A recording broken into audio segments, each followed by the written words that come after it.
Cesar! Tulong! Aray! Ang sakit na tiyan ko! Oh, ano nangyayari sa'yo? Manganganak ka na ba? Huwag pa sana! Aray! 7 buwan pa lang ang dinadala ko. Pero parang ang hapdi ng tiyan ko. Parang may kumakalikot sa loob. Aray! Teka! Tatawagin ko ang tatay mo. Ay, hindi pala. Kukuha ko ng tubig. Teka! Huwag mo akong iwan dito. Nakikiusap ako. Wag! Linda! Hindi! Ano ba talaga nangyayari sa'yo? Diyos ko! Paano ba to? Tulong! Tulungan niyo kami! Tuluyan na ngang napahiga ang ginang at doon, kitang-kita ang pamimilipit nito mula sa sakit na nararamdaman sa kanyang tiyan. Pakiramdam niya ng mga sandaling yon. Bukod sa sanggol, ay may kung ano pang bagay ang nasa loob na tila nilalamon ang kanyang mga lamang loob. Sa loob pa ng ilang minuto ay tuloy-tuloy ang naging sigaw nito kasabay ang pagtulo ng mga luha dahil sa hindi makayang sakit. Dahil doon, bigla na lamang itong nawalan ng malay. Ilang saglit pa, dumating na ang ama ng ginang na si Mang Narido at mabilis na sinuri ang kanyang anak. Ano nangyari sa kanya? Bakit wala siyang malay? Hindi ko po alam. Ang sabi po niya sobrang nananakit daw po ang tiyan niya pero hindi po dahil sa mga anak siya, kundi may kung ano raw po ang nasa loob nito. Anong sabi mo? Nasa loob? Wala namang ibang bagay ang nasa loob kundi sanggol at isa pa. Teka, bago ba kayo makarating dito may nakasalamuha ba kayo sa bayan? O kahit sa daanan habang patungo kayo rito? Nakasalamuha? Opo, kung ang tinutukoy niyo mga tao. Marami kaming nakilala at nakausap, lalo na sa naging biyahe namin papunta rito. Hindi ang biyahe niyo ang tinatanong ko, kundi ang naging pagpunta niyo mismo sa aming baryo. Biglang napaisip si Cesar sa kung sino nga ba ang nakausap o nakasalamuha nila habang binabaybay ang daan patungo sa naturang lugar. Hindi niya man batid kung bakit ito tinatanong sa kanya o kung ano ang nais nitong ipahiwatig, pero pinilit niya pa ring mag-isip. Ilang sandali pa, isang tao ang kanyang naalala. Oo nga, naalala ko na. Isang matandang babae po. Kung hindi po ako nagkakamali, nakasalubong namin siya at nakausap nung pababa na kami rito sa baryo. Anong itsura niya? Anong mga sinabi niya sa inyo? Ano ang mga ginawa niya habang nag-uusap kayo kasama ang anak kong si Linda? Sa pagkakatanda ko mukhang mabait naman po siya. At isa pa, binigyan niya pa nga niya kami ng pagkain at tubig dahil nagugutom at nauuhaw na ang asawa ko mula sa naging mahabang biyahe namin. Ano? Tumanggap kayo ng pagkain sa hindi niyo kakilala? Kinain at ininom ba ito ni Linda? Opo, kinain niya po at ininom. Saka wala naman po masamang nangyari sa kanya nung kinain at ininom niya to sa harap ng matanda. Kung hindi rin po ako nagkakamali, hinimas niya pa nga po ang tiyan ng asawa ko habang natutuwa dahil mukhang malusog ang magiging anak namin. Teka, may masama po ba ron? Anak ng teteng oh, nalintikan na. Bakit po ba, itay? May problema po ba? Hindi kayo dapat tumatanggap ng mga bagay-bagay, lalo na sa mga hindi nyo kakilala. Delikado ang sanggol at ang asawa mo. Kung hindi ako magkakamali, ay maaaring mamatay ang anak mo kung hindi natin ito maaagapan. Ano po? Mamamatay ang sanggol? Pero bakit po? Hindi ko maintindihan, itay. Taga-syudad ka lang talaga dahil wala kang alam. Diyos ko, ang anak ko, tulungan niyo po siya. Itay, sandali, naguguluhan ako Ipaliwanag niyo nga po sa akin kung ano nangyayari. Hindi ko po talaga maintindihan Bakit mamamatay ang sanggol na nasa sinapupunan ni Linda? Gayong kumain lang naman siya ng pagkain inalok ng matanda. Iho, makinig ka sa akin mabuti. Ang matandang babae na nakasalumuhan ninyo, nakausap at nag-alok ng pagkain, ay isang aswang. Aswang? Uso pa po ba ang aswang sa ngayon? Saka paanong Oo, aswang ang may gawa niyan. Yung matandang sinasabi mo ay malamang na isang aswang. Isang nilalang na nagpapanggap bilang isang matanda na mahina para kayo ay malapitan at mabiktima ang sanggol. Alam mo bang marami nang nabiktima ng mga buntis sa ganyang modus? Hindi po, Itay. Hindi ko naman po akalain na ganyan ang mangyayari eh. Akala ko kasi wala namang masama sa pagtanggap namin ng pagkain mula sa matandang yun. Hindi ko alam na totoo pala ang aswang. Sabihin niyo po sa akin kung ano ang mangyayari, Tay. Ano po mangyayari sa asawa at anak ko? Tay, tulungan niyo ako mailigtas sila. Hindi ko po kakayanin. Hindi ako o ikaw ang makakatulong sa kanya. Wala tayong sapat na kaalaman kung paano iligtas ang mag-ina mo laban sa aswang na yon. Isang tao lang ang kilala kong makakagawa ng bagay na yon. Sino po? Si Andoy. Isang mahusay at kilalang albularyo sa ating lugar. Sa kauna-unahang pagkakataon ay nakaramdam ng kakaibang kaba at takot si Cesar mula sa mga narinig sa kanyang biyanan. Hindi pa man nakikita ang aswang ay nilukob na siya ng takot dahil sa isiping mapapahamak ang kanyang mag-ina dahil sa kanyang kamangmangan at kapabayaan. Ngunit nangyari na ang lahat. Talagang ang pagsisisi ay laging nasa huli. Agad niyang sinang-ayunan ang sinabi ng matandang lalaki na kailangan nilang maipatingin sa isang albularyo ang kanyang mag-ina upang nang sa ganon ay mailigtas pa ang buhay nilang nasa tiyak na peligro. Mabilis itong pinuntahan ni Mang Narido upang mahingian ng tulong. Samantala, naiwan naman si Cesar sa tabi ng kanyang asawa. Kumuha siya ng lagayang may maligamgam na tubig at isang malinis na bimpo.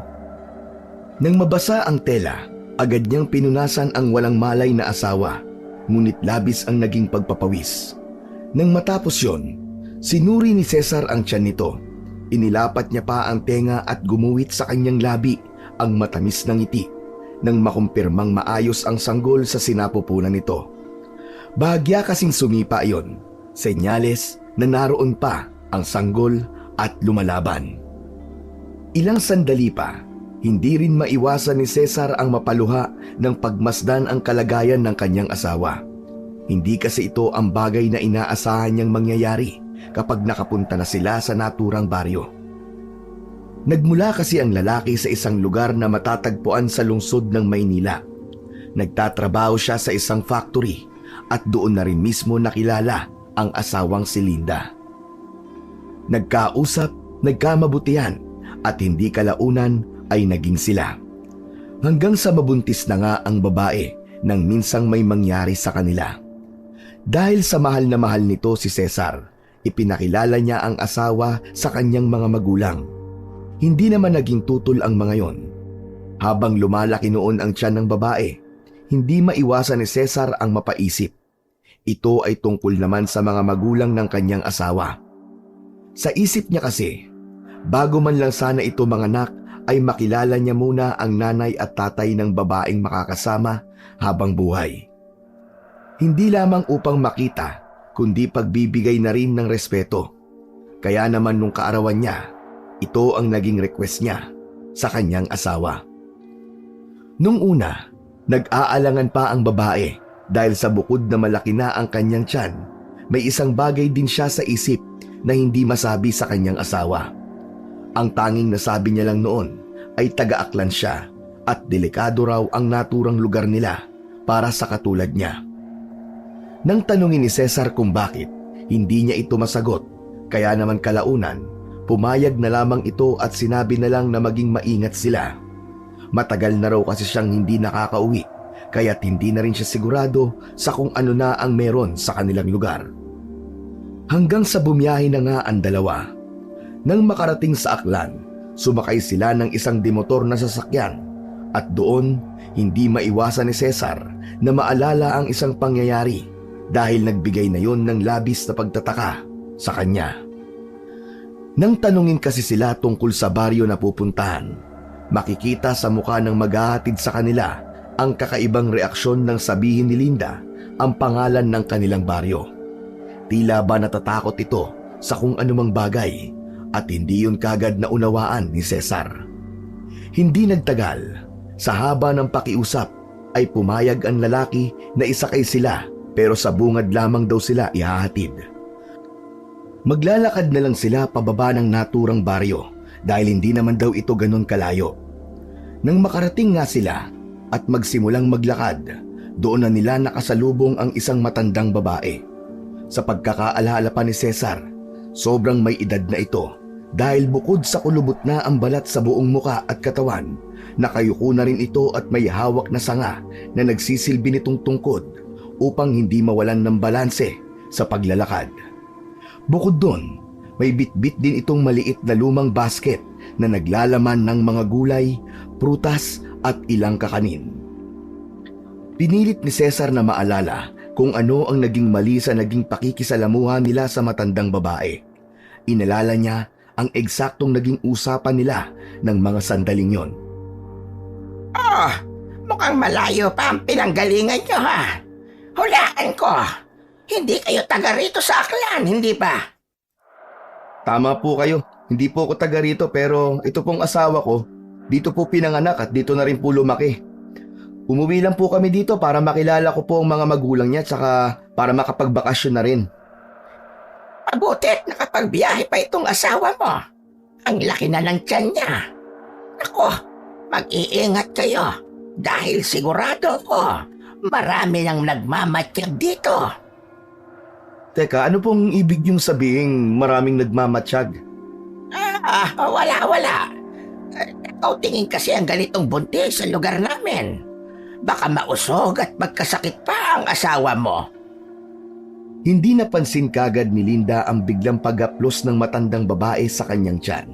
Hindi niya ito napigilan dahil kaagad itong nakalapit sa kanya, sabay hawak sa nakaumbok na kanyang tiyan. Abay, malusog ang iyong sanggol, iha. At saka malikot. Tignan mo, sumisipa-sipa pa. Naramdaman nga ni Linda na naglililikot ang kanyang sanggol sa kanyang sinapupunan. Kaya naman agad na siyang lumayo sa matanda at umatras. Ngunit hindi siya nagpakita ng kagaspangan ng ugali. Magalang pa rin itong sinagot ang pahayag ng matanda. Maalaga po kasi ang aking asawa, Lola. Kaya malusog po kaming parehas. Sana ay makita pa tayo uli, ano? Gusto ko tuloy makita ang anak nyo pagkasilang niya. Sigurado ako na magandang bata ang isisilang ng iyong asawa. Siyempre naman po, magandang lalaki ho kasi ako kaya alam ko po na magiging magandang sanggol din ang aking anak. Hambog? Bakit hindi ba totoo? Kaya nga lang humaling ka sa akin, di ba? Ano ba? Tumigil ka na. Nakakahiya kay Lola, oh. Hindi, okay lang kay Lola yan. Huwag po kayo mag-alala, Lola. Kasi po, balak naman talaga namin ni Linda na dito siya manganak. Saka na lamang kami babalik ng Maynila kapag ayos na ang lahat. Ganon ba? Sayang naman pala kung hindi kayo magtatagal. Hayaan mo. Sigurado naman akong makikita ko siya. Oh, bakit parang natahimik ka, iha? May problema ba? Parang nakikita ko ay bigla kang namutla. Wala po ito, Lola. Huwag po kayo mag-alala sa akin. Parang nakaramdam lang po ako ng konting pagkahilo. Nako, nakagutom ka na. Bawal magutom ang buntis. Pasensya ka na, mahal ha. Halika, tara bumili tayo ng makakain mo. Rapang kayo maghanap ng mabibilan dito. Eto, may baon akong tubig at pagkain. Eto, kainin mo. Sa inyo na lang ito kasi malapit lang naman ang bahay ko. Diyan lang naman. Naku, wag na po, Lola. Nakakahiya po sa inyo kung aagawan ko pa kayo ng pagkain. Ayos lang naman po ako, kaya ko pa po. Sige na, kunin mo na. Para naman hindi ako mapahiya sa inyo. Maraming salamat po, Lola. Kunin mo na, mahal. Sabi nga nila, di ba masama naman talaga na malipasan ng gutom lalo na kapag mga buntis. Baka mamaya mapano pa ang anak natin. Sige na, tanggapin mo na yung pagkain na binibigay ni Lola. O sige, mauna na ako sa inyo. Alagaan mong mabuti ang asawa mo. Lalong-lalo na ang magiging anak mo, iho. Salamat po uli. Sana po magkita po tayong muli, Lola. Huwag kang mag-alala. Magkikita pa tayo. Hindi man bukas o sa mga sa susunod na araw. Pero hindi magtatagal. Yun ang mga usapang natandaan at naalala ni Cesar mula sa isang matandang babae na nakasalubong nila habang papunta sa baryo ni Mang Narido. Muli niyang pinagmasdan ang wala pa ring malay na asawa. Sa dami ng iniisip, napabuntong hininga siya. Hindi niya rin maiwasang mapailing dahil hanggang ngayon wala siyang ideya kung paano naging aswang ang matandang babaeng nakasalubong nila. O paano nito napasok ang tiyan ng kanyang asawa. O kahit paano na lang nito nagawa ang mga bagay na yon. Inisip niya rin tuloy na ang malas at ang tanga-tanga niya dahil hindi niya nagawang mag-ingat. Pinagsisisihan niyang wala siyang alam tungkol sa mga bagay na pwede nilang ikapahamak. Maski ang mga misteryoso at kababalaghang maaari nilang maranasan sa isang liblib na lugar, ay hindi niya napaghandaan dahil hindi naman talaga siya naniniwala nung una sa mga ganoong bagay. Dahil doon, hindi niya tuloy alam ang gagawin at kung paano tutulungan ang pinakamamahal na asawa. Maya-maya pa, natigilan siya sa pag-iisip at pagdarasal nang marinig ang pagpasok ng mga yapak sa tahanang kinalalagyan niya. Ilang sandali pa, dumating nang muli si Mang Narido kasama ang isang binata na sa tingin niya ay 20 anyos pa lamang.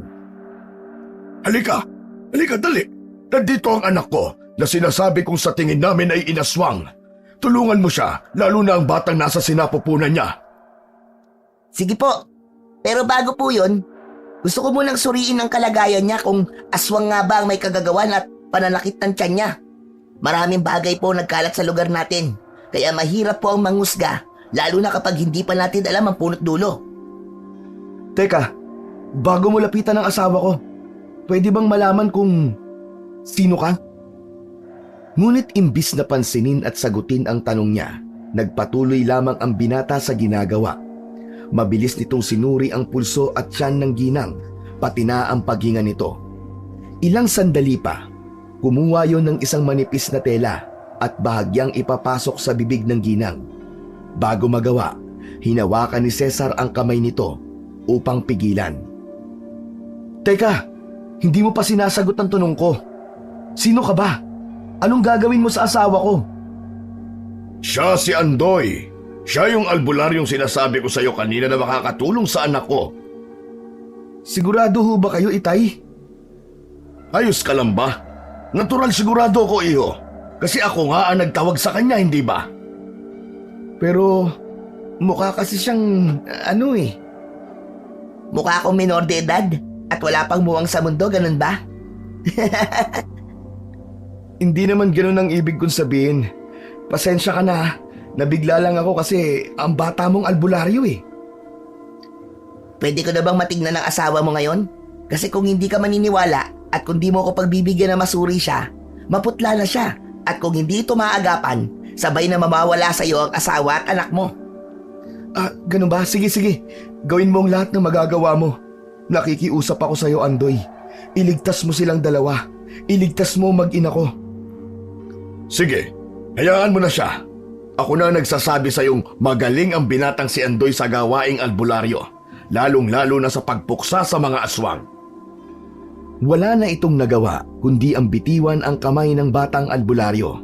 Matapos nun, ipinagpatuloy nito ang paggagamot kay Linda. Gamit ang kanina pang hawak na tela, ipinasok niya yon sa bibig ng ginang at kumuha ng kaunting laway. Nang magawa yon, gamit ang maliit na plato na may tubig, tawas at dasal, inuhulog ng binata ang tela roon. Ilang segundo pa, ang malinaw na tubig ay unti-unting naging kulay itim. Dahil doon, pinaghalong kaba, gulat at pagkamangha ang naramdaman ni Cesar. Sa tanang buhay niya, ay ngayon lang siya nakakita ng ganung bagay o gawain. Nang mga sandaling yon, naalis na sa isip niya ang agam-agam at pagpigil sa binata. Ang ginawa niya na lang, pinanood niya ito hanggang sa matapos. Panay ang dasal niya na sana ay magawa nga nitong mailayo sa tiyak na kapahamakan ang kanyang mag-ina. Totoo ngang inaaswang ang babae ito. Hindi lamang ordinaryong aswang, kundi malakas at mabagsik. Ngayon lang ako nakakita at nakaharap ng ganito. Hindi ko maipapangako na magagamot ko siya ng tuluyan, pero gagawin ko ang lahat ng makakaya ko. Nang sabihin yun ng binata, napalunok ng laway ang dalawa. Ilang sandali pa, nagpatuloy yun sa ginagawa niya. Sunod nitong kinuha ang 2 palad ng ginang at doon, isa-isa niyang tinusok gamit ang matulis na kahoy, ang pagitan ng mga daliri nito. Habang ginagawa ito, tila may malay ang ginang dahil gumagalaw iyon na tila nasasaktan. Lalapitan na sana ito ni Cesar, ngunit pinigil siya ng albularyo. Teka, huwag mo siyang hahawakan. Hayaan mo akong gawin ko ang lahat para malaman natin at mahuli kung saan nagtatago ang aswang na may gawa nito sa kanya.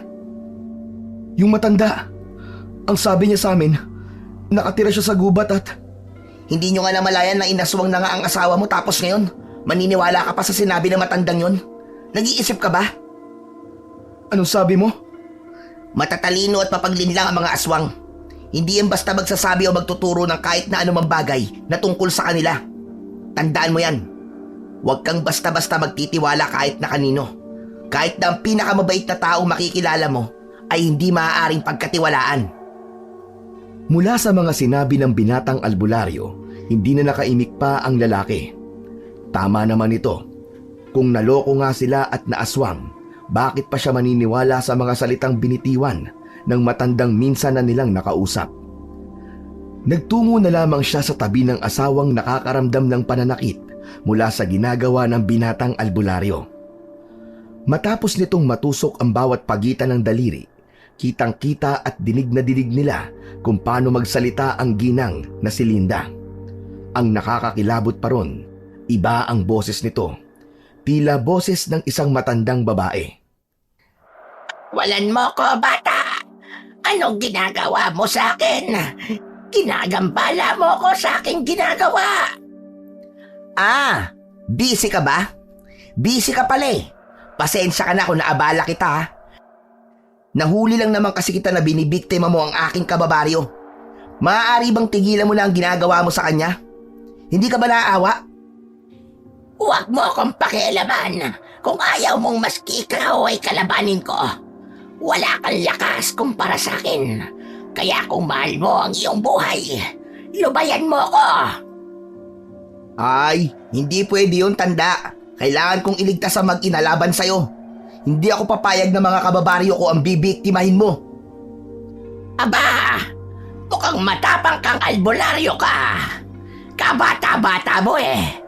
Wala kang magagawa kung sakaling gusto ko bang kunin ang sanggol sa sinapupunan ng babaeng ito. Ngayon, naiintindihan ko na kung bakit napakalakas ng tulad mo. Hindi ka lamang pala isang aswang kundi isa ring mangkukulam at mambabarang. Hindi ko alam kung paano mo nakuha ang ganyang kakayahan, pero isa lang ang sasabihin ko sa'yo.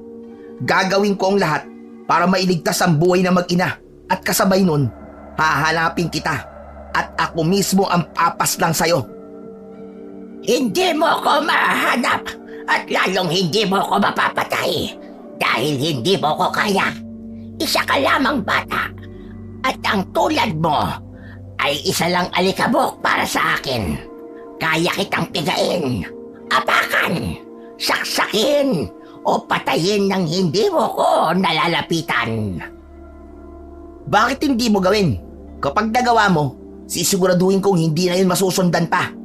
Humanda ka rin dahil kapag nahanap kita, idadamay ko pati ang angkan na kinabibilangan mo nang hindi na ito maulit pa. At bago mo magawa yon, uunahin ko na ang katawan ng babaeng ito at kasama ang malusog na sanggol sa sinapupunan niya. Nang sabihin yun sa boses matanda, bigla na lamang nagsisigaw si Linda at napahawak sa may kalakihang tiyan nito. Sa muli, namilipit yun sa sakit na nararamdaman. Bumalik na rin ito sa ulirat at sariling katauhan at doon, kitang-kita sa mga mata at mukha nito ang labis na pagtitiis at sakit mula sa kagagawan ng matandang babae. Hindi ko na kaya, Cesar! Ang sakit ng tiyan ko! Aray! Tulungan mo siya! Tulungan mo ang asawa ko para mo ng awa! Malakas ang kalaban natin. Mukhang hindi ko siya kakayanin. Pero sabi ni Tatay Narido, ikaw ang kilala at pinakamahusay na albularyo sa baryong ito. Kapag yun ang bansag sa'yo, ibig sabihin ay wala kang hindi kayang gawin. Ngayon, patunayan mo sa amin na kaya mong puksain ng aswang, mangkukulam o mambabarang na nananakit sa asawa ko. Saka, hindi ka nag-iisa. Sige, tutulungan kita. Tutulungan ka namin. Basta tulungan mo lang ang asawa at anak ko. Para mo ng awa. Gaya ng sabi ko, hindi ko maipapangako dahil Kahit na. Basta, gawin mo ang lahat ng makakaya mo para mailigtas siya. Kahit sa anong paraan o kahit ano pang mangyari, iligtas mo lang siya. Iligtas mo ang asawa at anak ko. Nagmamakaawa ako sa'yo. sige, susubukan ko. Ginawa nga ni Andoy ang lahat ng kanyang makakaya. Pinakuha niya sina Cesar at Mang Narido ng mga halamang gamot na matatagpuan lamang sa hindi kalayuan sa isang gubat. Nang makabalik sila, iniligay niya yun sa isang palayok at sinindihan kasabay ang hugis bilog na bato na tanging isang albularyo lamang ang may kakayahang makagawa nun. Ilang segundo, umusok yun ng malakas. Pinaikot yun ni Andoy sa nanginginig na si Linda na tila labis na nilalamig. Kasabay ng kanyang paglakad ay ang pagbulong ng malalakas na orasyon upang paalisin ang sumpa at laway ng isang aswang sa katawan nito. Ilang saglit pa, tila nagwala si Linda at dahil doon, hinawakan na ito ni Cesar at Mang Narido. Kitang-kita nila na halos mamaluktot yun dahil sa sobrang sakit at mula sa balat, nakita rin nila ang paglaki at pangingitim ng mga ugat nito paakyat sa muka. Medyo masakit ang gagawin kong to. Wala nang ibang paraan, kaya sana matiis mo ang sakit ng maibsan din ang sakit na nararamdaman mo sa ngayon. Matapos sabihin yon, lumapit si Andoy sa harap ng ginang at gamit ang isang mahabang ugat na nagmula sa kung anong puno, pinaghahampas nito ang tiyan ng ginang. Dahil doon, mas nagsisisigaw siya at nagwawala. Anong ginagawa mo? Bakit mo sinasaktan ang asawa ko? Baka may mangyari sa kanya. Baka mapahamak ang anak ko. Ang sabi mo, di ba, kahit sa anong paraan o kahit na ano pa man ang mangyari, matulungan ko lang siya. Huwag ka sanang sisira sa mga salita mo dahil ako bilang albularyo ay may isang salita. Alam ko kung ano ang ginagawa ko. Pero, Kung gusto mong gumaling ang asawa mo, matuto kang magtiwala sa akin. Ano, pwede ko na bang umpisahan uli? muli niyang hinampas ang tiyan ng ginang at makalipas lamang ang ilang minuto, bigla itong bumagsak sa kinahihigaan. Mula sa bibig ng walang malay na ginang, lumabas ang kulay itim na likido. Nang maamoy ni Cesar at Mang Narido, halos masuka sila dahil napakabaho nito. Mabilis namang kumuha ng isang malinis na tela si Andoy at pinunasan yon. Nang magawa na niya, sinuri niya ang kalagayan ng ginang. Napatango siya dahil mukhang pansamantala siyang nagtagumpay na paalisin ang sumpa ng aswang. Kumusta na siya? Magiging maayos na ba ang asawa at anak ko? Sa ngayon, oo. Pero hindi rin magtatagal. Kung ordinaryong aswang ang bumiktima sa asawa mo, malamang ay kanina ko pa siya natulungan at nagamot. Yun nga lang, gaya ng sinabi ko sa inyo, sa unang pagkakataon ko lamang nakainkwentro ang ganitong bagay. Kakaiba, isang aswang na may kakayahan din sa pangungulam at pambabarang. Mas malakas pa siya kaysa sa mga aswang na nakalabang ko sa Iloilo nang minsan kaming imbitahan ng aking ama doon. Pero paano yun? Kung hindi pa siya tuluyang maayos, ano na ang sunod na kailangan nating gawin? Anong paraan pa para mailigtas siya? Isa lang ang naiisip ko. Ngunit napakadelikado nun dahil hindi ko pa lubos na alam ang buo niyang kakayahan. Kung anong klaseng itim na kapangyarihan ang meron sa matandang aswang na kasalukuyang bumibiktima sa asawa mo. Ano yun? Baka makatulong kami ni Tatay Narido. Ang hanapin at patayin siya. Yun ang isang paraan na madalas ding gamitin noon para mahinto ang sumpa nito sa kanyang biktima. Kapag napatay natin ang punot dulo, lahat ng koneksyon nito ay mawawala. Yun nga lang, may mga bagay na maaaring masakripisyo. Sabihin mo, Andoy, kahit anong paraan o sakripisyo ay gagawin namin. Mailigtas lang ang anak ko at magiging apo ko. Ang sakripisyong tinutukoy ko ay hindi tungkol sa inyong dalawa o sa akin. Ito ay tungkol sa babaeng yan at sa magiging anak nito. Kapag napatay ko ang may gawa nito, maaari din siyang madamay. Mahinto man ang sumpa o hindi, maaari siyang mamatay. Hindi ko sinasabing ganun lagi ang nangyayari, pero may pagkakataon na nagaganap yun. O pwede rin nyo namang piliin na hayaan na lamang ang lahat, pero kapag ganun, magdurusa siya habang buhay. Masakit pa nun, hindi siya magtatagal. Ibig sabihin, kahit anong piliin namin mapapahamak siya? Oo, parang ganun na nga. Kaya magdesisyon kayo at ano man ang mapag-usapan nyo, narito ako at handang tumulong. Kahit alam kong bata ang tingin mo sa akin, babalik muna ako sa amin ha. Tawagin nyo na lamang ako kapag may desisyon na kayo at nagkamalay na ang asawa mo. Mauna na ako. Salamat, Andoy. Magdadala na lang ako ng mga gulay at prutas bilang pambayad sa tulong na ginawa mo sa amin. Naku, wag na po Tatay Narido. Wag na po kayo mag-abala dahil hindi naman po ako nagpapabayad. O siya, sige. Maraming salamat talaga sa'yo. Sa pagtango ni Andoy ay siya namang paglabas nito sa tahanang kinalalagyan. Nang tuluyang makaalis, dun lamang muling sinuri ni na Cesar ang kalagayan ng kanyang asawa. Ganun pa rin ang itsura nito. Bahagyang gumagalaw at naroon pa rin ang nangingitim at malalaking ugat sa buong katawan, kasabay ang labis na pagpapawis. Napabuntong hininga si Cesar at sa muli, upang makasiguro, ay inilapat niya ang isang tenga sa tiyan ng walang malay na asawa. Anak, baby, lumaban ka ha. Nandito lang si papa mo. Gayahin mo si mama ha.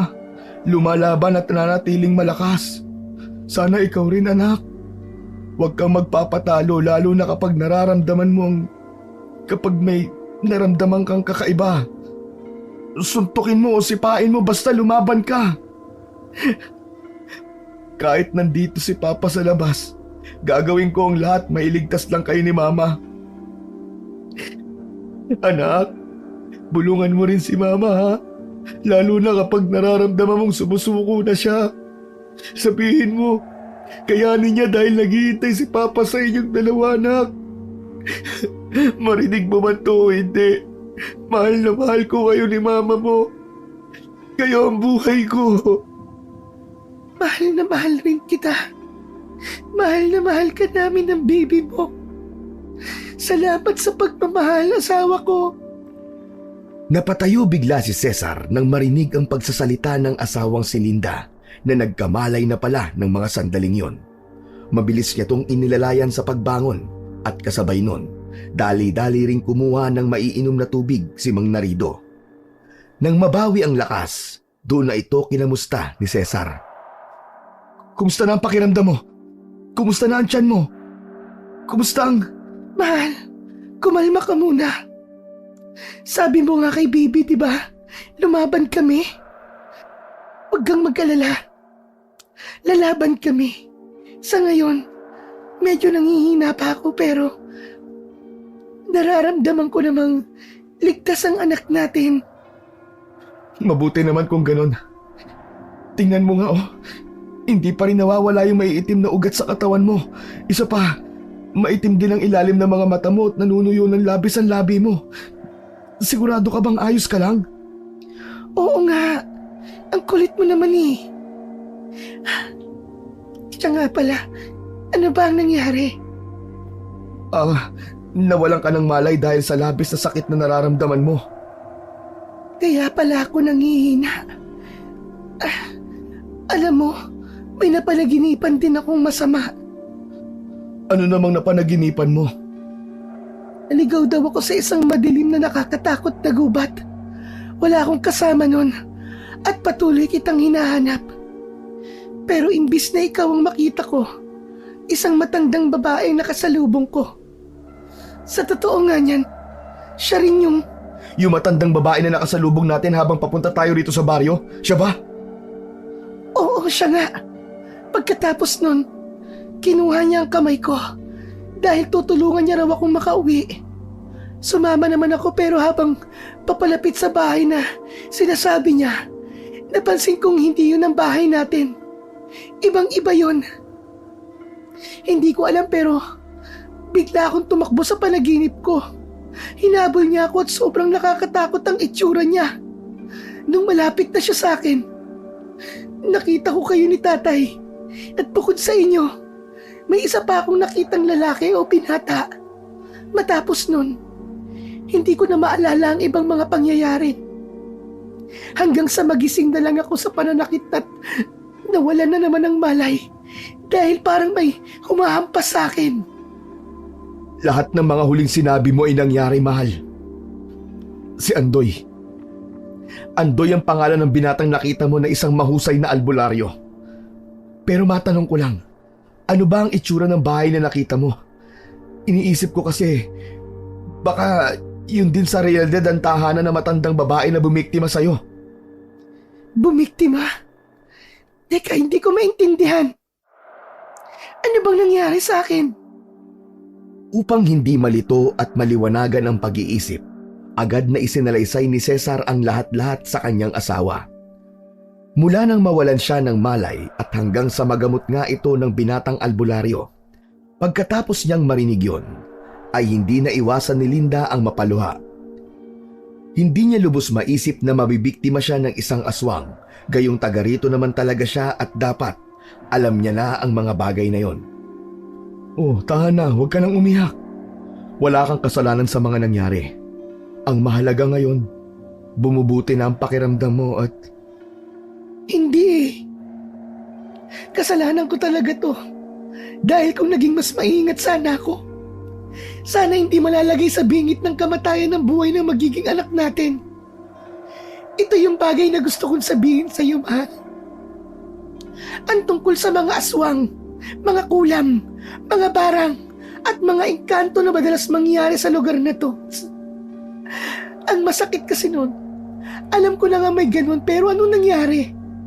Tumanggap pa rin ako ng pagkain sa hindi nating kakilala.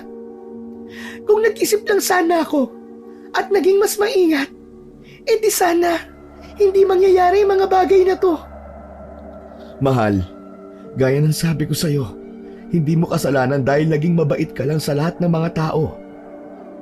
Noong mga panahon na yun, nagutom ka lang at nauhaw kaya napatanggap tayo ng pagkain at tubig nang wala sa oras. Kahit man ako ay may pagsisisi pero wala eh. Ano pa bang magagawa natin?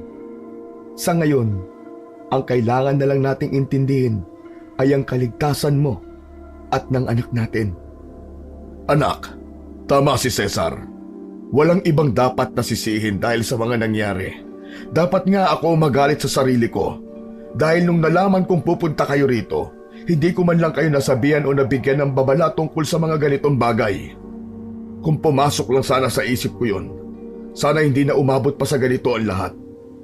Pero gaya nga ng sabi ng asawa mo, ang mahalaga ngayon ay nagiging maayos na ang kalagayan mo at pananatilihin natin yon. Kung nabubuhay pa ang nanay mo, yun din ang sasabihin niya sa'yo. Kaya sana anak, huwag kang panghinaan ng loob. Kakayanin natin to. Lalaban tayo sa kung anumang nilalang ang nananakit sa'yo at sa magiging anak mo. Salamat, Tay. Salamat. Mahal, hindi niyo ako pinabayaan. Hayaan niyo, ako man ang biktima rito, ay pipilitin kong lumaban para sa inyo. Na rin sa sanggol na nasa sinapupunan ko. Nang matapos sa pag-uusap, muli nang pinuntahan at tinawag ni Mang Narido ang albularyong si Andoy.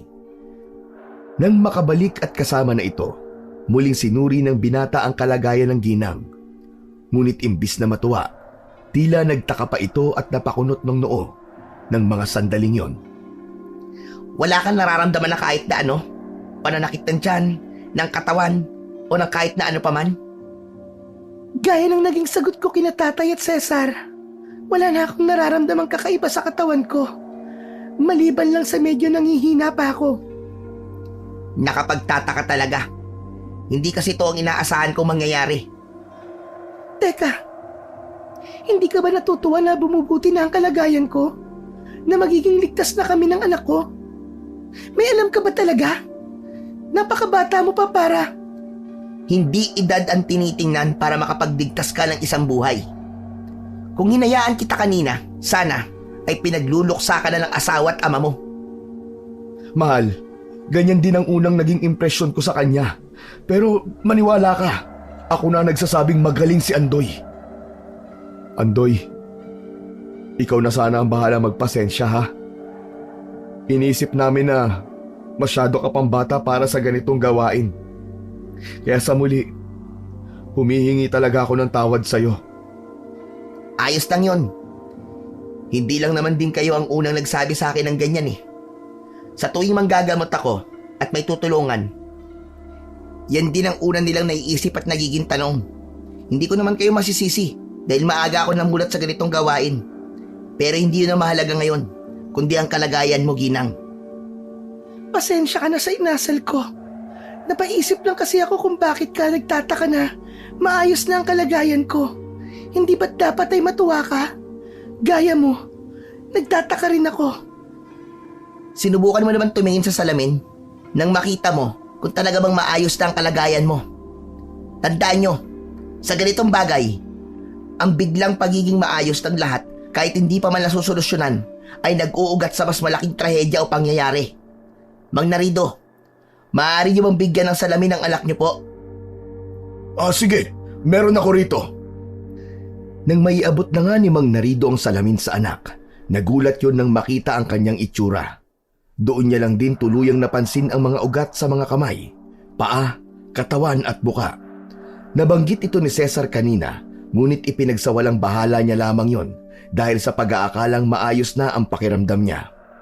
Dahil doon, muli siyang napaluha dahil mukhang tama nga ang pagtataka ng binatilyong albularyo. Mukhang hindi pa nga tapos ang lahat. Hindi ko maintindihan. Nagsasabi ako ng totoo. Wala na akong nararamdaman pang iba bukod sa panghihina.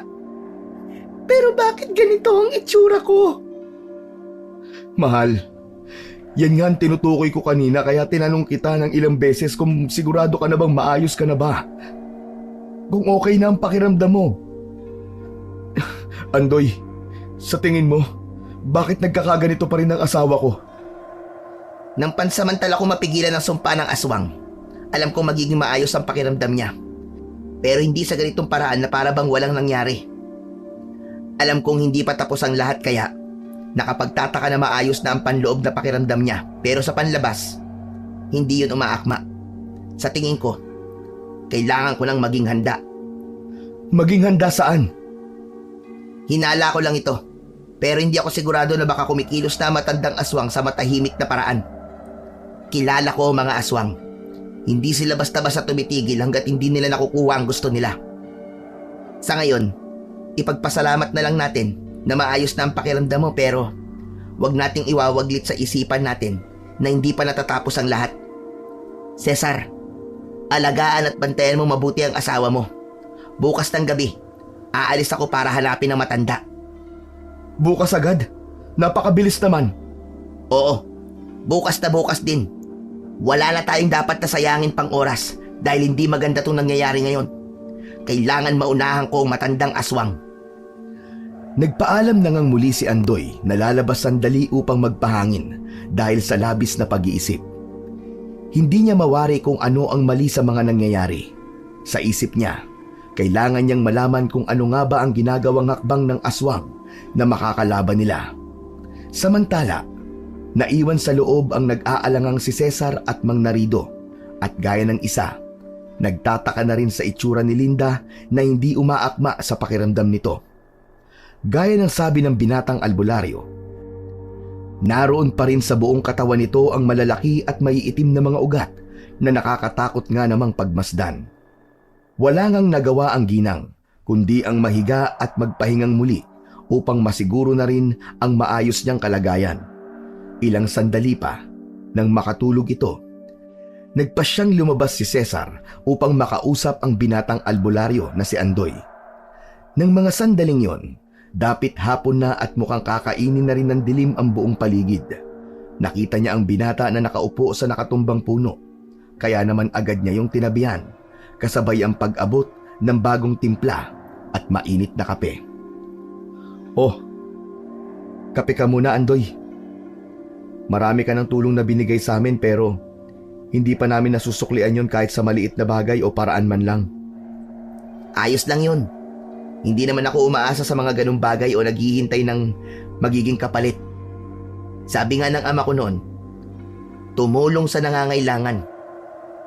Tumulong dahil yun ang misyon namin at hindi dahil sa mga ibibigay o ibabayad ng mga tao. Sa nakikita ko, wag mo sanang mamasamain ha. Napakabata mo pa pero ang lalim na ng kaalaman na meron ka. Matanong ko lang, sino ka nga ba? Saan ka nagmula? Bakit sa murang edad naging albularyo ka na?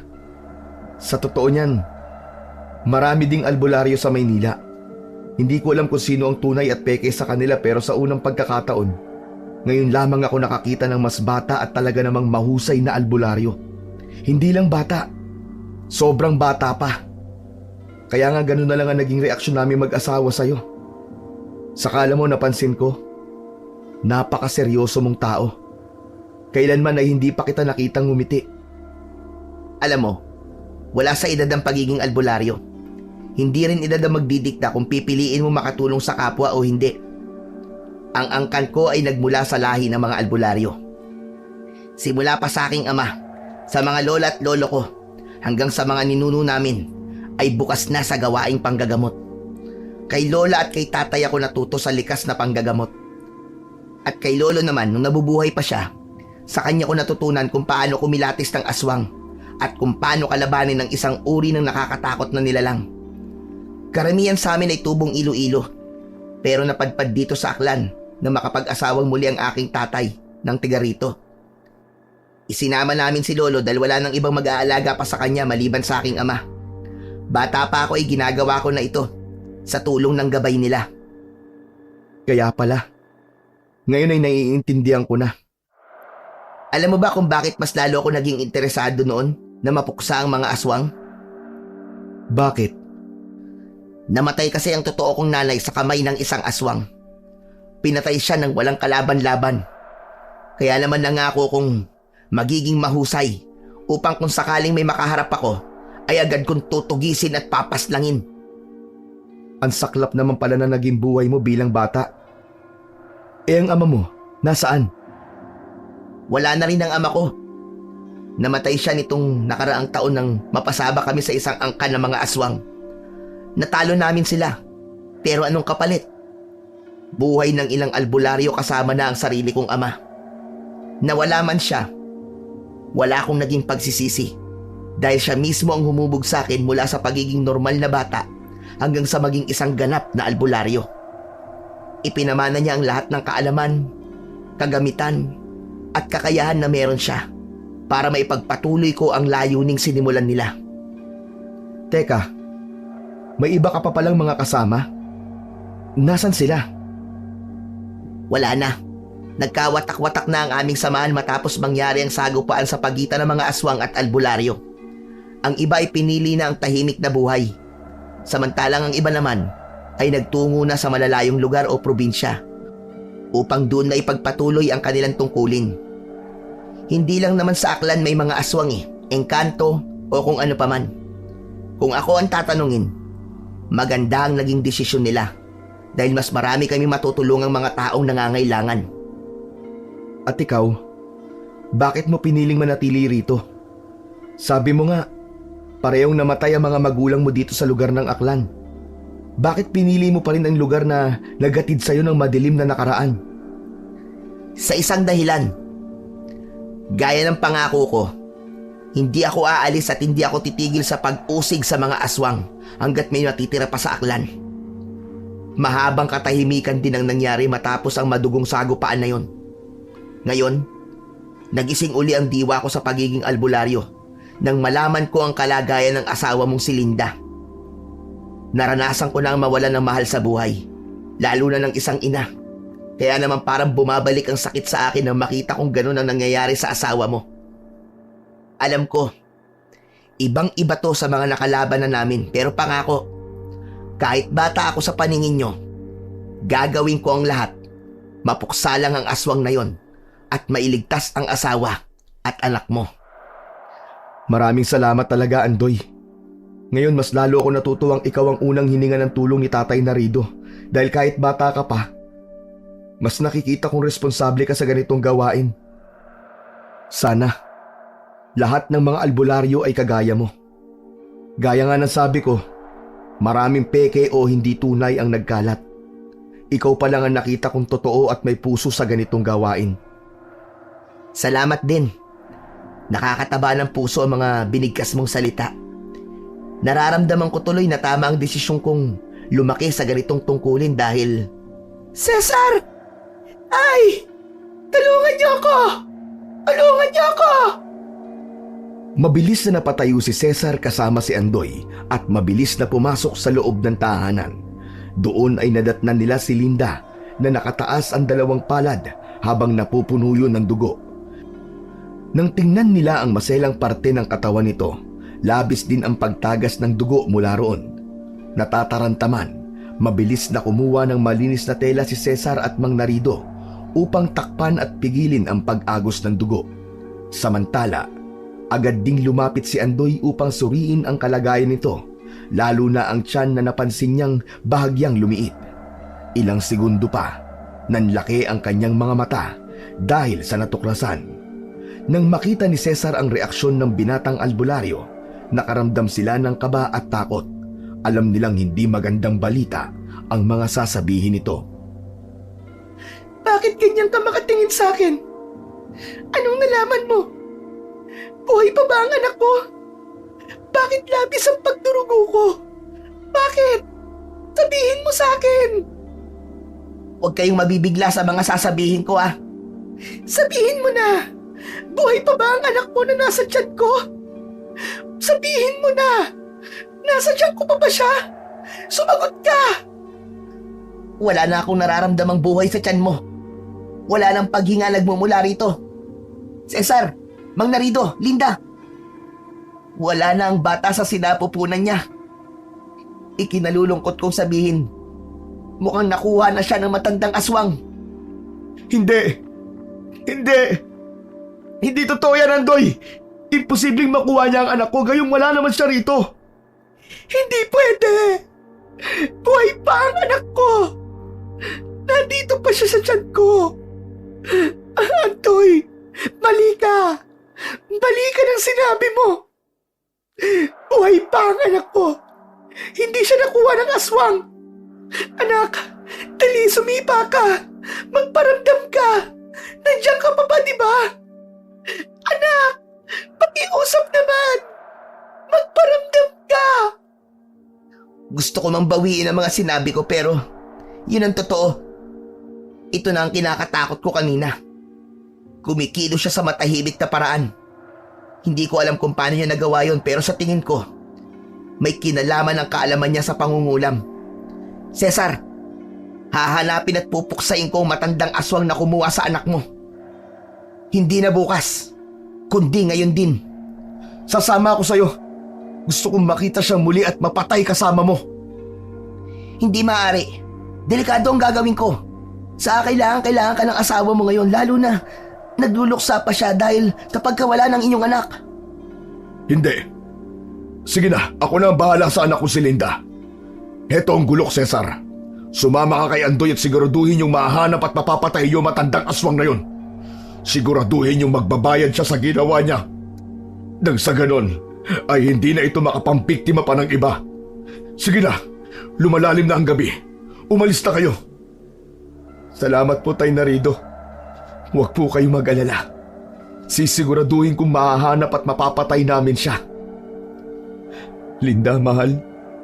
Lumaban ka. Hindi dito natatapos ang lahat. Magpakatatag ka. Mukhang nawala man ang anak natin, pero hindi nito mapipigil ang galit ko na maipaghiganti siya at makuha ang hustisya. Hintayin mo ako. Babalik ako bit-bit ang ulo ng matandang aswang na yon. Mag-iingat kayo, mahal ko. Rana, Cesar, bilisan natin. May tutugisin pa tayong aswang. Gamit ang sinindihang sulo, binaybay ng dalawa ang madilim, malawak at nakakatakot na gubat sa hindi kalayuan sa kanila. Hindi nila alintana ang mga nagtataasang puno at damo na ang iba ay halos magbigay ng sugat at pangangati sa kanilang mga balat. Ilang minuto pa ang lumipas nang makalayo-layo na sila.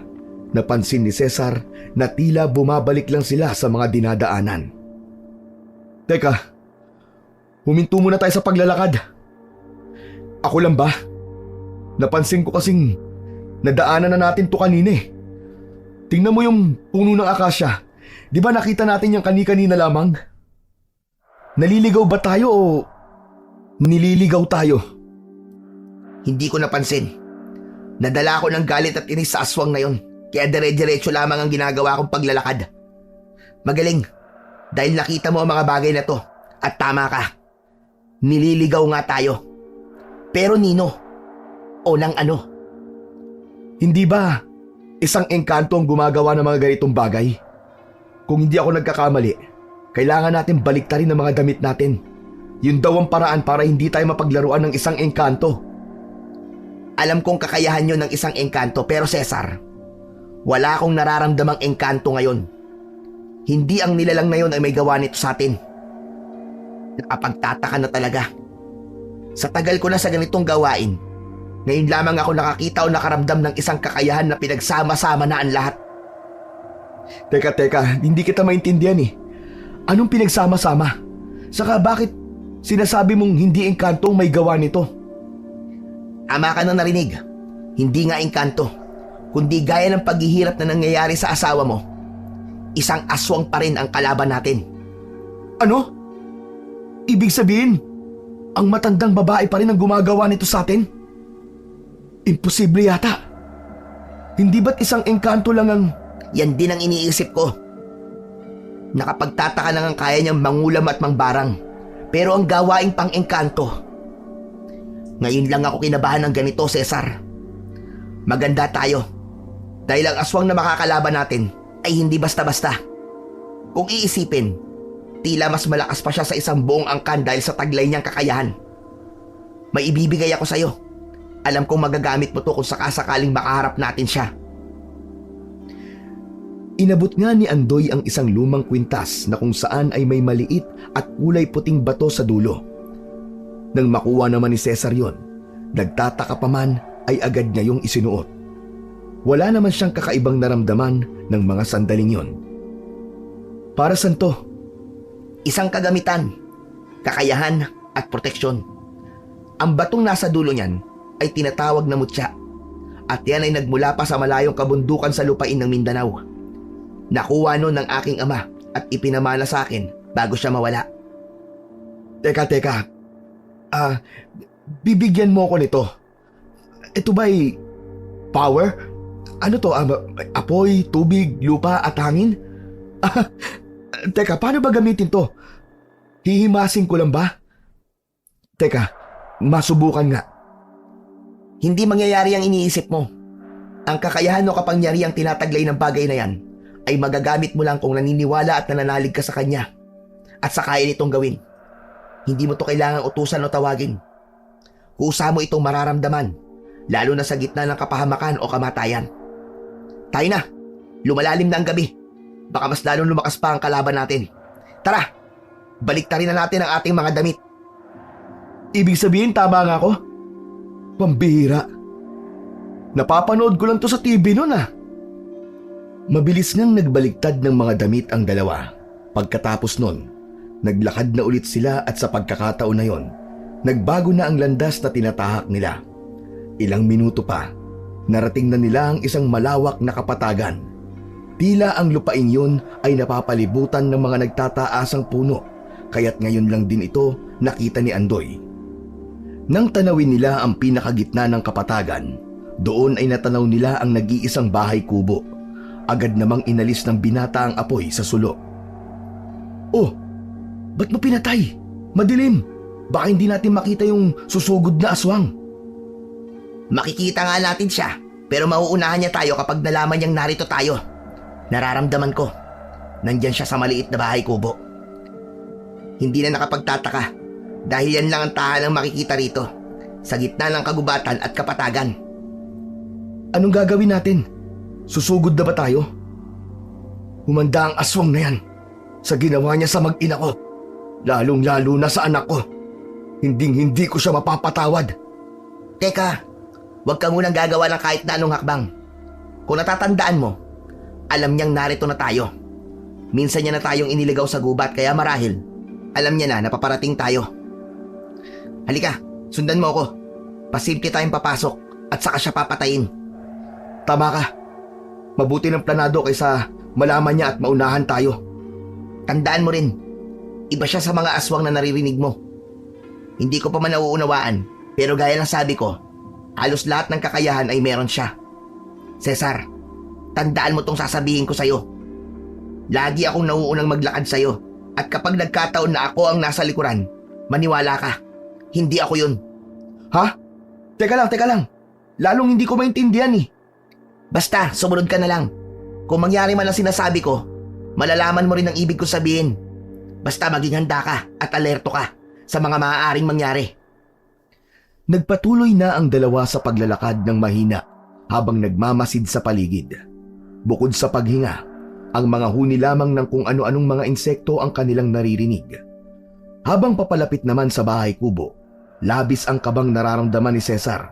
Ngunit sa isip niya, galit dahil iniisip niya ang nangyari sa asawa at anak. Hindi siya makapaghintay na makaharap at mapatay ang matandang aswang. Nang nasa harap na, sinenyasan ni Andoy si Cesar na magtungo sa likod dahil siya ang dadaan sa mismong pinto ng bahay kubo. Sa pagtango, nagtungo na nga si Cesar sa likod ng tahanan at doon, napahinto siya at napalunok ng laway nang makita ang matandang babae na nakasilip sa nakabukas na bintana habang nakangiti. Sa labis na kaba, hindi na siya nakasigaw o nakapaglabas man lang ng tinig. Ang tanging nagawa niya lamang ng mga sandaling yon ay itaas ang nanginginig na kanang kamay kung nasaan ang kanyang gulok. Naisipan mo pa talagang bumisita sa aking tahanan, Cesar. Ikaw pa mismo ang pumunta rito. O sabihin na nating kusang lumapit sa sarili mong kamatayan. Hayop ka! Akala ko'y naging mabait ka lang sa amin. Akala ko ganito lang ang lahat sa aklan, pero nagkamali ako. Sinaktan mo ang asawa ko at pinatay mo ang anak ko. Bakit? Bakit mo gagawin yun sa mga taong hindi ka naman inaano? Bakit? Sumagot ka! Dahil yun ang nagpapaligaya sa tulad ko. Dahil doon ako labis na sumasaya, Cesar. Lalo na kapag nakakaamoy ako ng isang sanggol. Mabango sila sa pang-amoy ko. Lalo na kapag nasa sinapupunan pa lamang. Alam mo ba, ang sarap ng karne ng anak mo. Hanggang ngayon, nararamdaman ko pa rin sa lalamunan ko ang lasa ng laman at dugo na nagmula sa kanya. Walang hiya ka! Napakahayop mo! Mamatay ka na! Susugod na sana si Cesar patungo sa naturang bintana kung nasaan ang matandang babae. Ngunit napahinto siya at napaluhod ng dahan-dahan dahil sa pananakit at pamamanhid ng kanyang mga binti. Ilang sandali pa, nakaramdam din siya ng sakit sa tiyan, kaya naman tuluyan siyang napadapa sa lupa at pinilit na magsuka. Nang mailabas ang nagmumula sa tiyan, kitang-kita niya ang buhay na mga insekto gaya ng gagamba, ipis, uod at kung ano-ano pa. Ay nakalimutan ka yata. Siguro naman, alam mo na kung anong klaseng nilalang ako. Paano mo nagagawa mga bagay na to? Paano mo... Gamit ang bagay na to. Tingnan mo kung paano kita pahirapan pati na ang kasama mong albularyo. Humanda ka! Mamamatay ka na! Ah! Bago pa makasugod ang kakapasok pa lamang na si Andoy, bigla rin itong napaluhod ng pigain ng matandang babae ang dalawang hawak na bagay na hugis tao. ng mga sandaling yon. Sabay sila ni Cesar sa pagsigaw dahil sa nararamdamang sakit sa buong katawan. Ilang sandali pa, gaya ng isa, nagsuka na rin ng mga buhay na insekto si Andoy. Imposible! Paano mo nagagawa mga bagay na hindi naman dapat kakayahan ng isang aswang? Sino ka nga ba talaga? Saan mo natutunan ng mga bagay na to? Bakit? Ang tulad mo lang ba may kakayahang mag-aral ng iba't ibang kaalaman? Nung ipinanganak ka, iho, hindi ba't ordinaryong bata ka lamang din? Hindi ka naman siguro masasabing albularyo kagad kung hindi ka dumaan sa masusing pagsasanay. Siguro, hindi mo rin ako maalala, pero ang ama mo, kung buhay pa siya, matatandaan niya ang pagbumuka ko. Teka, naroon ka rin ba na mangyari ang sagupaan sa pagitan ng mga aswang at albularyo? Ginagawa mo ba to para maghigante? Oo, hindi lamang upang magigante kundi ubusin ang lahing meron ka. Ginamit ko ang mag-asawa upang malaman kung sino-sino ang mga albularyo at ngayon, kusa kang lumantad sa harap ko. Minsan mo na ako nakausap sa katawan ng babaeng si Linda. At dahil ang sinabi ko noon, bago ako mapaslang, ay uunahin na kita. Gamit naman ang matulis na karayom, isa-isang pinagtututusok ng matandang babae ang dalawang bagay na hugis tao. Dahil sa ginawa niya, mas lalong napasigaw ang dalawa dahil sa labis na sakit na tila ba sinasaksak sila ng isang patalim. Pinilit ni Andoy na lapitan ang matanda habang hawak ang kanyang punyal, ngunit hindi niya magawa, lalo na nang ibagsak nito ang hugis taong bagay at apakan ng malakas. Napatapa si Andoy at kahit nahihirapan, pinilit niyang magsalita upang maliwanagan sa napakaraming katanungan. Hindi ko maintindihan.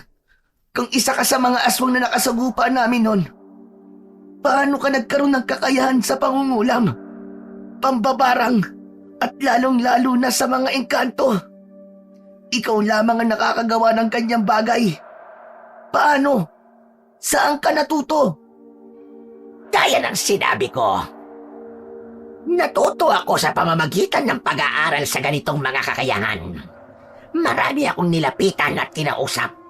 Lahat sila ay napapayag ko, lalo na nang malaman nilang para ito sa pag-iiganti ko, iho. Nagawa kong magtiis. Nagawa kong panghawakan ng pag-asang babalik ako dahil sa ginawa ng ama mo, mga albularyo at ng buong angkan mo. Totoo ngang iba ang nagagawa ng galit at paghihiganti. Kahit alam mong kayo ang unang nanggulo sa aklan, kayo pa rin ang matatapang at tila may karapatang magsabi na inapi kayo at ng mga kaangkan mo. Tandaan mo, hindi lang ikaw ang galit at dapat na maghiganti. Cesar, ngayon na!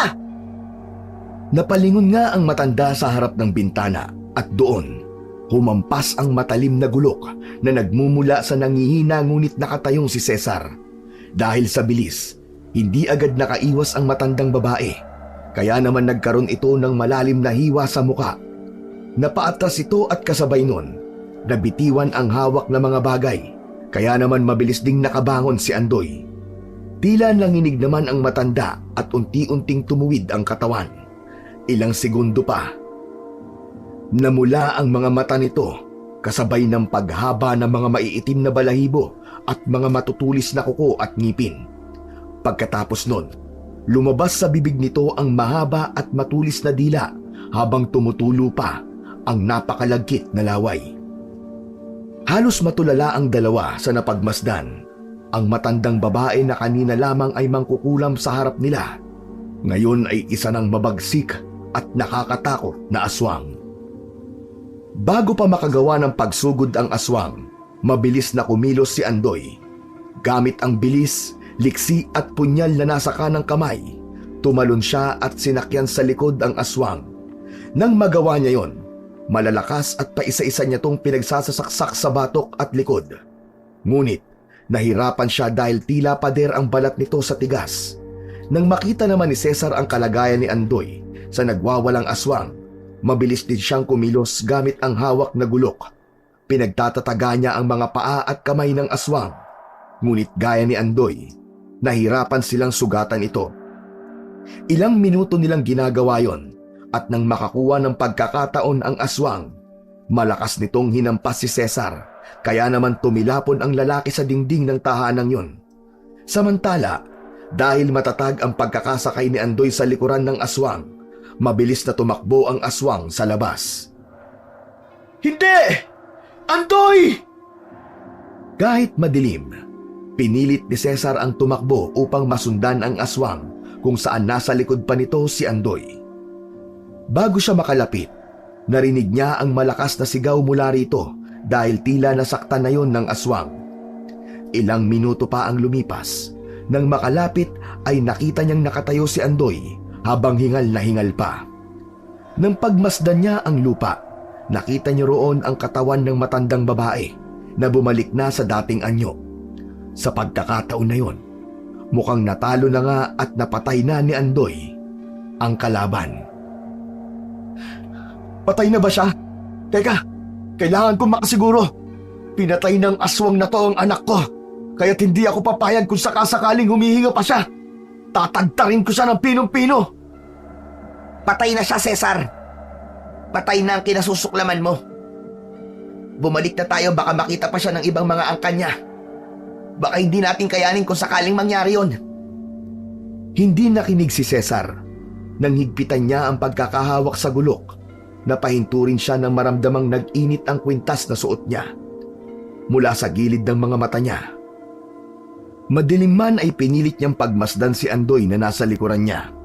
Pagkatapos nun, ibinalik niya ang tingin sa matandang babae na nakahandusay. Nang mga sandaling yon, alam niyang may mali. Hindi niya man masabi kung ano, pero yun ang nararamdaman niya. Isa pa, nagtatayuan ang kanyang mga balahibo at labis ang kaba sa kanyang dibdib. Ilang sandali pa ang lumipas, nagpasya siyang magpanggap at makisabay na lamang sa mga nangyayari. Oo, tama ka. Mukhang patay na nga siya, Andoy. Tara na, umuwi na tayo at ibabalita ako sa asawa ko mga nangyari. Sigurado ako matutuwa siya kapag nalaman niyang patay na ang aswang na kumuha sa anak namin. Tara, mauna ka na sa paglalakad. Nang marinig ni Cesar ang mga tinuran nito, doon niya napagtantong hindi si Andoy ang kaharap niya ngayon. Muli pa siyang sumilyap sa matandang babae upang makasiguro. Dahil madilim, isang paraan ang naisip niya upang makasiguro na tama ang hula niya.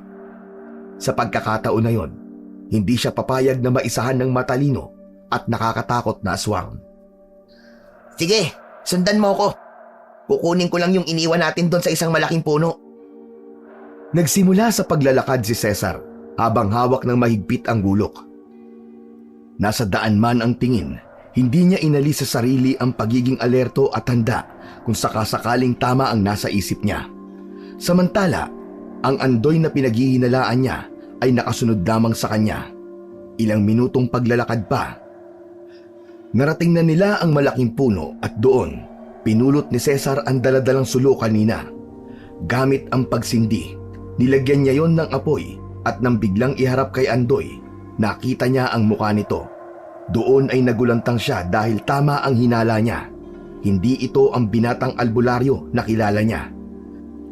Napatunayan niya yon dahil sa malalim na sugat o hiwa sa mukha nito na alam niyang siya ang may gawa kanina.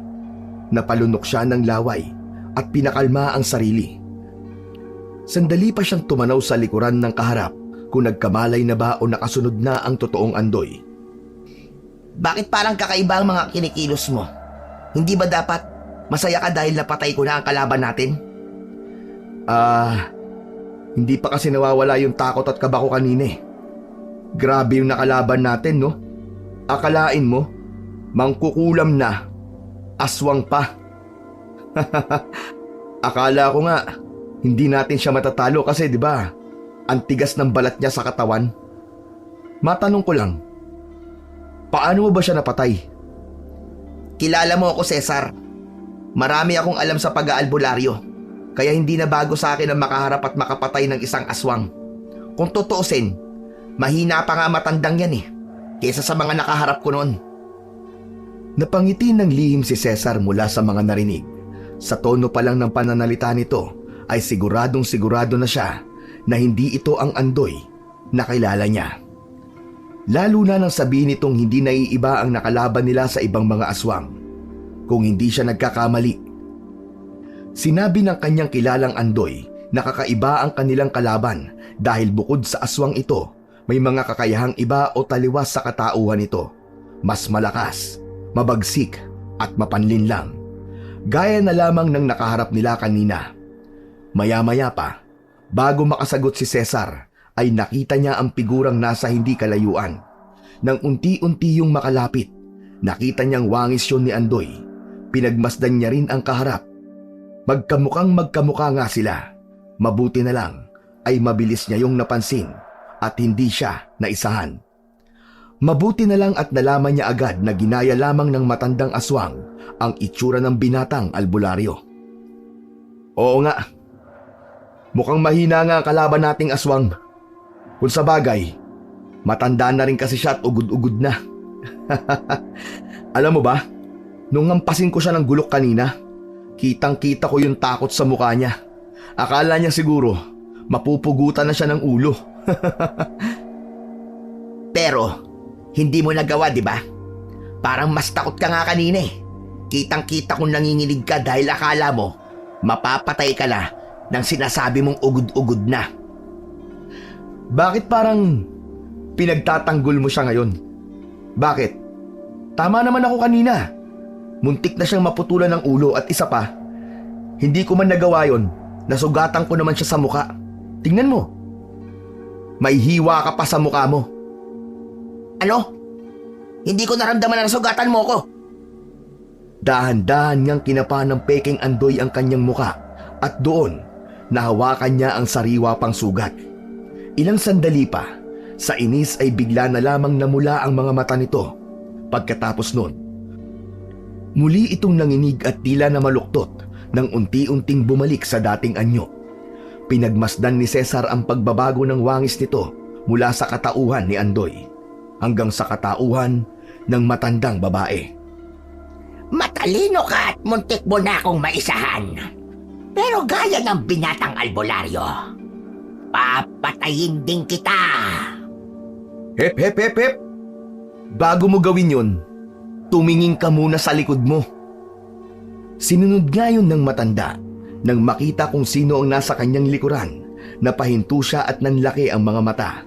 Magbabago na sana siya ng wangis bilang aswang, ngunit nanigas siya sa kinatatayuan sa hindi maipaliwanag na dahilan. Parang may kung anong enerhiya ang pumipigil sa kanyang gumalaw at magbago ng anyo. Nang tuluyang makalapit ang totoong Andoy, nakita niya na ito pala ang may kagagawan dahil bumubulong yon ng malakas na orasyon. Hindi mo ako kaya, bata. Untik na kitang mapatay kanina. At sa pagkakataong ito, sisiguraduhin kong mangyayari na yon. Paano mangyayari yun kung sa pagkakataong ito ay kami naan lamang? Siguro oo kanina ay naisaan mo kami dahil hindi ko lubos na alam ang kakayahan na meron ka. Pero ngayon, sasabihin ko sa iyong hindi ka na nga bago sa mga nakaharap ko.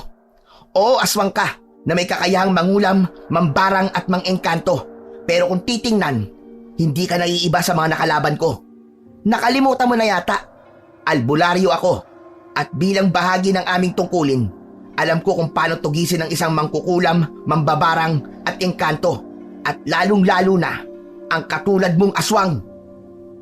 Sa pagkakataon ding ito, hindi lang si Andoy ang tumugi sa iyo kundi kasama ako na biktima mo. Anghel ang tulad mo kapag kaharap mo ang isang tao, ngunit may nakatagong demonyo sa likod ng pagkatao mo. Sinaktan at pinahirapan mo ang asawa ko. Kung yun lang sana ang ginawa mo, baka napatawad pa kita. Pero nang patayin at kunin mo yung anak ko, nawalan na ako ng awa sa'yo. Alam mo ba kung ano nararamdaman ko ngayon? Galit at paghihiganti. Humarap ka! Makikita mo ang sinasabi ko! Kahit naninigas sa kinatatayuan, nanginginig at daang-daang humarap ang matanda kay Cesar. At doon, bago siya mapapikit o makapagbitaw ng kahit na anong salita, hindi niya na yun nagawa ng dumaan sa leeg niya ang matalim na gulok. Ilang segundo pa, nahulog ang ulo nitong dilat pa ang mga mata sa lupa. Doon, napahinga na ng maluwag si Cesar Dahil sa wakas, nakuha na niya ang tunay na hustisya. Sa nangyari sa kanya, sigurado akong hindi na siya mabubuhay pa at makakapambiktima ng mga ibang inosenteng tao. Magaling. Hanga ako sa talino, pagiging alerto at katapangang pinakita mo. Yan ang mga bagay na tinutukoy ko kanina at ilan sa kakayahan na dapat taglayin ng tulad kong albularyo. At hindi ko naman magagawa ang mga bagay na to kung hindi dahil sa'yo, Andoy.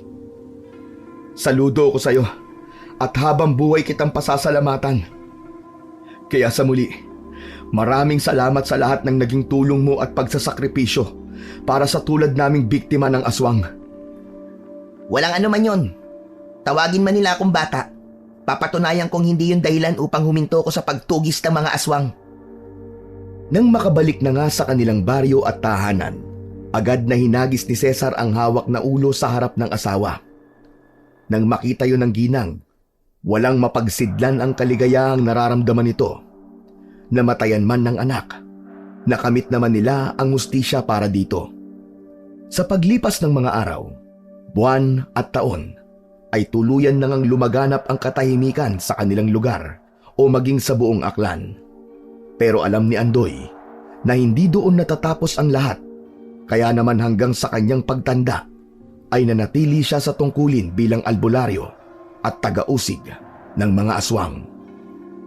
Samantala, gaya ni Cesar, sana ay maging aral ang kwentong ito sa mga nakikinig ngayon, lalo na sa mga taga-Maynila o taga-syudad na balak magtungo sa liblib na probinsya, lugar o baryo, na hindi lahat ng nakakasalamuha natin ay mabait o kaya naman ay kabutihan ang intensyon.